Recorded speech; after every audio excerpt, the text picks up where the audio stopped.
to win it out. So, like you said, the margin being so slim, Crips, it pushes both these teams, right? And that's what causes mistakes. That's where nerves come into the picture, and both teams proven their championship caliber now get to prove their mettle. They're gonna get head to head. It's a decider map at Kalahari. So this is gonna test the mettle of the crown and its holder, Crips. It could not have been scripted better. Scripted? Dude, I don't think any of the shows that you've seen so far have scripts better than this. This is one topsy-turvy show for that matter, and I don't think anybody could have predicted what's going to happen. It's riddled with plot twists, sometimes even plot holes, and the characters have very interesting backstories. All of them have some or the other thing at stake. They've worked hard. They've got a little bit of camaraderie with each other. Some of them have animosity between each other. And I don't know, man. If these characters interact with each other in a way that we expect them to, then we're going to get the most explosive finals finish that we could have hoped for. Delete, the MVP of the previous game with 4 kills to his name. He's a new addition to Total Gaming. And now that we have a little bit of time, now that Total Gaming aren't picking up any early fights, I would want to point out the journey of Total Gaming.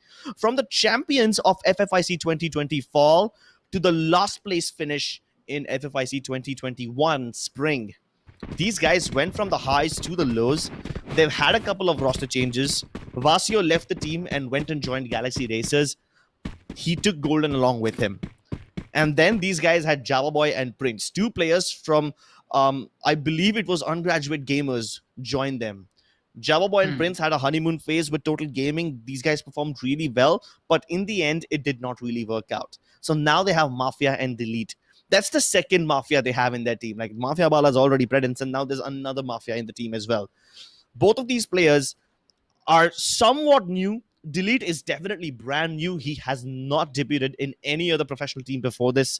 He might have played a couple of scrims, but he doesn't have a lot of history to back him up. Now, with Total Gaming, he's on the verge of winning the Pro League. This will be the perfect debut to his career. Yeah, I mean, that's what they say, right? If your name is not in the history books, you need to go ahead and write it. So it's his chance. The pen is in his hand, and the slate's left open between him and Team Elite.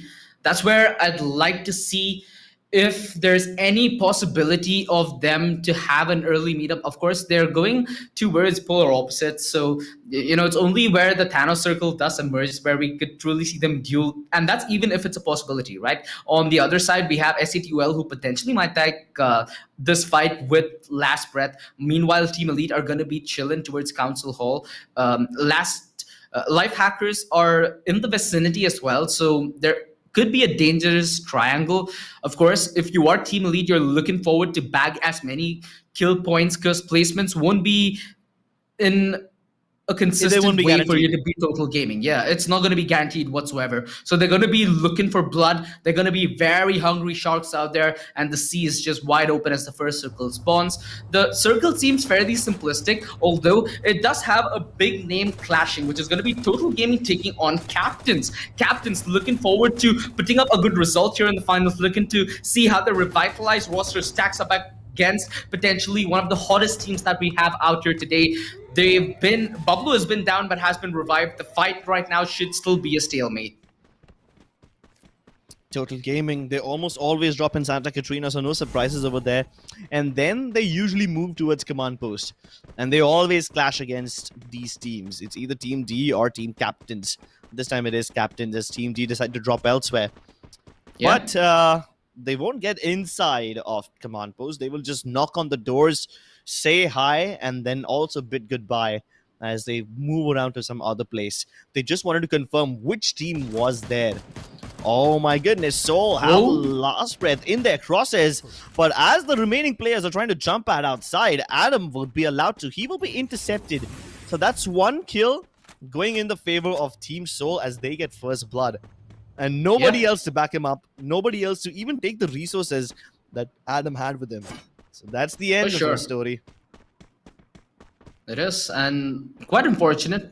TSM FTX, In a lot of these maps so far, they've not had the best of advantage when it comes to numbers, right? We've seen them consistently play as a three-man roster from time to time. So still having that four-man roster up keeps their hopes alive. Of course, they do still look to place a little better. Total Gaming now going to be still in a sandwich-esque position because realistically, when they have to rotate in, they're going to face a lot of turbulence, right? They have Team D ahead of them. They have Last Breath. They have Captains who've already opened fire. And if TSM FTX even dares to rotate in through the back, they essentially put Total Gaming in a box. And that's something that they're certainly not going to like. Meanwhile, Team D trying to take this fight against Last Breath. You know, Team D, a team that still could realistically make it to the top crypts, but we need to see them have a lighter performance where they initially won the Booyah with, if I'm not wrong, a total of 21 points, something ridiculous like that. They need to repeat that, Crips. We need to see that Team D yet again if they're looking to cause a little bit of trouble and be a menace. The menace they will be. Team D, they had a decent amount of momentum, but then they hit a roadblock. Let's see if they can get over it or maybe go around it. There's plenty of options, especially with this position just to the south of Bayfront. They can choose to split up across multiple houses and stay there, or they can choose to start moving towards the next circle wherever it spawns. So they've got plenty of options. Although with options comes a lot of heat as well, as they've got Total Gaming behind them. They have another team right beside them, and then the teams from Confinement are also starting to move and trickle down towards Bayfront. So these guys will be in the thick of the action. Yeah, Team Chaos. I think they should have a good idea as to what Galaxy Basers are up to. Again, Divine with a brilliant position on top of the crane should be able to find a lot of back turn once the fight is in full fruition. We've seen a lot of resurgence of the VSS, right? That's something that's really lethal with the Reaper bullets lately. So Scary, he's been fairly consistent throughout the league stage through with the VSS. Let's see if he's going to be able to put that to good use. You do see so much potential on the server, right? Sometimes when it just doesn't pan out, it hurts. And this is crippling. Galaxy Wasters, they took that stance to try and go aggressive out in the open. Now, with superior positioning, Team Chaos completely cast them off guard, and that's half of Galaxy Wasters racing their way out the server. It's all up to Merrick's and Golden, as Vasio, the leader, the captain, now has to potentially lead from the back, as he needs to potentially just cheer his team to a better placement. Yeah, not the kind of cheerleader that you would have wanted today, but maybe there is a little sliver of hope for him. Maybe he can get revived. Team Chaos, they have the high ground, but they don't have an angle onto them just yet. They're going to need to lob in a couple of grenades over here. Maybe Scary's flank can actually catch Team Galaxy Racers off guard, because he's trying to go around the other side where he will potentially have an angle. But he's not willing to leave the high ground either. So that does give Galaxy Racer a little bit of chance to move away from this fight. Will they be safe from the hand cannons, though? Because the shot connects, and now Arslan knows exactly where Golden is. He knows where to look. Maddox is falling back.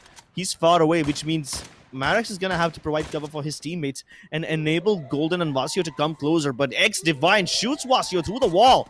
And that's another knock that they can't afford to take right now. It seems like Vasio will indeed turn into a cheerleader, as he is put 6 feet under. Golden, he's trying to shine, but he's just trying to fall back at the same time, and he won't be able to do so. Mary X, luckily, had a grappling hook in his hand, so he uses 2 charges of those to get away, but he's now the last surviving member of his team, responsible for carrying the torch ahead. Elsewhere inside Bayfront, a massive battle has just begun. It's going to be Team Soul versus Team Elite, and they've got Last Breath and Team D just close by. They can start a third party in on this fight if they see a chance. But here comes Full Unknown, and they're taking shots off of them. Last Breath, on the other hand, have just completely destroyed Team Soul. They knocked down 2 members. Team Chaos also finally putting down the last few members of Galaxy Racers, so that's the end of them. And all these teams, they smell blood. They're going to be like vultures right now. And the prey is Team Elite, and I don't know if they will be able to survive this one. Exactly. Total Gaming are rotating in as well. They're trying to take a small risk playing out in the open when it is going to be the danger zone that's in fruition. So it's going to be a little hard. Again, they have that 8-point buffer, right? That's something that Team Elite now can do comfortably if these fights do go their way, but it simply ain't killer.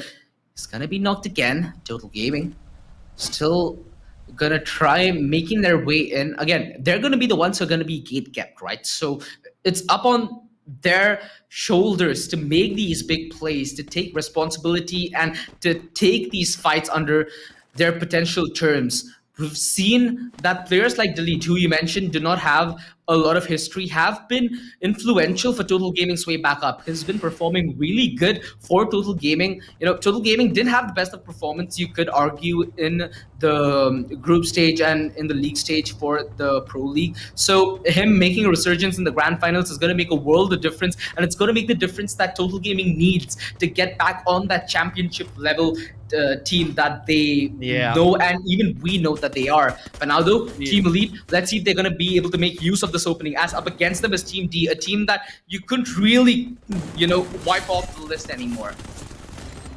Team D, they are the ones who are actually wiping out the players of Team Elite, but unfortunately they have to deal with Lost Breath at the same time. So this has turned into a three-way affair. Not the kind of Mexican standoff that these guys would have been hoping to take on right now, but Lost Breath smell blood, and they smell an opportunity. They try to move inside. They taking down Blackshout, who just tried to escape from this area, but no escaping, says Team Lost Breath. RNS is still hiding inside the house. He's just biding his time. He's hiding, hoping that Lost Breath will be able to pick off the members of Team Elite before they find him. But they gotta move as the zone is about to close in on them. And unfortunately for them, even if they manage to get away from this fight, they will run straight into team captains who are waiting for them inside of command post. And Team Elite, they are now taking bullets from the back. They have to put up a bunch of glue walls behind them so that they can keep themselves safe.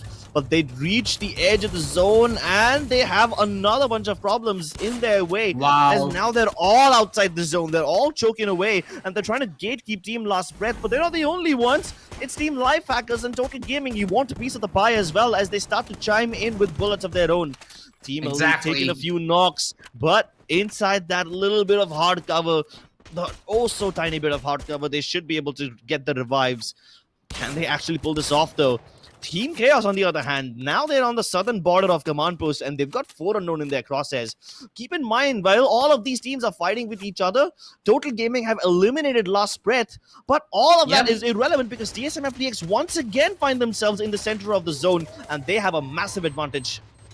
Exactly. They have a massive advantage, Team Elite. They're going to hope and play for better placements now, because being two-man squad strong and already having 4 kills, they're going to hope and rely on some of the rotations to go their way, to see if there are some people that they can catch out in the open. But now, though, TSM FTX against Team 4 Unknown. FTX are trying to put their heart and soul into this fight because they know that this is where the tides would potentially turn. But Swastik with his nade could potentially prove lethal. Team Elite, they are potentially gonna be out. Yeah, they're the 7th team out, ladies and gentlemen. That leaves the door wide open for Total Gaming. TSM FTX now taking on 4 Unknown. Nades exchange as 4 Unknown now commit to the push. A lot of glue walls to aid in the cover as the battle of command post is truly commanding, and it requires a lot of utility from either team. This is going to be utter carnage, where Team Chaos hope to snoop in from the back and look to make as much of the chaos and live up to their name. TSM FTX shooting at range against Survivor 4 AM. This is going to be a lot of fights happening parallelly, Crips. A lot of circle to finish the deciding best. Yeah, Mr. Jay and Olmong, the 2 members of TSM FTX, have been sent forward to cause as much chaos as possible and hopefully take down Team Chaos and 4 Unknown at the same time.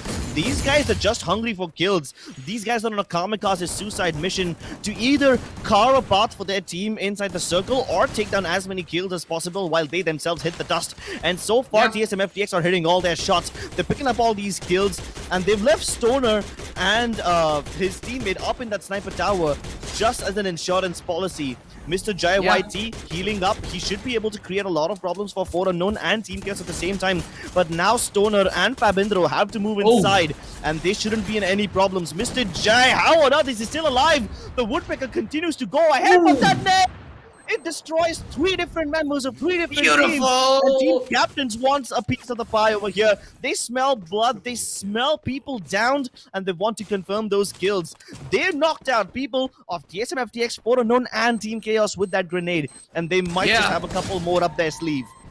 Exactly, for Unknown with 6 kills, Captains and 7. A lot of kills being exchanged here, but it's gonna come clutch in terms of positioning. For now, Nivesh is gonna continue his dominance with the nade. He has just one more. Is he gonna make it count, or is it gonna be a home run hit in return? He's actually gonna rely on the circle to push them out. 4 Unknown are eliminated on third, ladies and gentlemen, as it's Captain TSM SPX to duke it out. The back turn 1v1. with the sniper trying to go close range. The chrono deployed. Gives enough room to Ultra. He's trying to go for the melee action. Captains are so close to it, and they win it out. It comes down to the 1 versus 1, but it is gonna be blood.